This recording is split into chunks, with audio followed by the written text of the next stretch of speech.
కన్నప్ప సినిమాలో 13 సన్నివేశాలు తొలగించమని revision committee report అభ్యంతరం వ్యక్తం చేసింది. సన్నివేశాలు తొలగించిన తర్వాతే సినిమాకు సెన్సార్ సర్టిఫికెట్ ఇస్తామని రీజనల్ ఆఫీసర్ ప్రతిపాదించారు. సనాతన ధర్మాన్ని, సాంప్రదాయాలను కించపరచడం, దేవీ దేవతలను పిల్లక గిలక పాత్రలతో బ్రాహ్మణ సామాజిక వర్గాన్ని, కోయి కులాన్ని కించపరిచే సన్నివేశాలు తొలగించాల్సిందే అని తెలిపింది.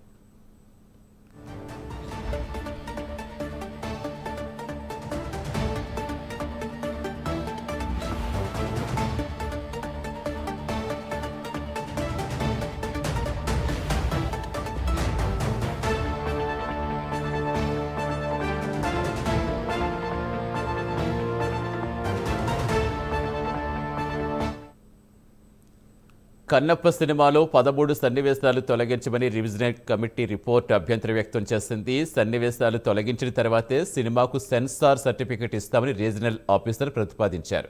సనాతన ధర్మాన్ని, సాంప్రదాయాలను కించపరచడం, దేవీ దేవతలను పిల్లక గిలక పాత్రలతో బ్రాహ్మణ సామాజిక వర్గాన్ని, కోయ కులాన్ని కించపరిచే సన్నివేశాలు తొలగించాల్సిందే అని తెలిపింది.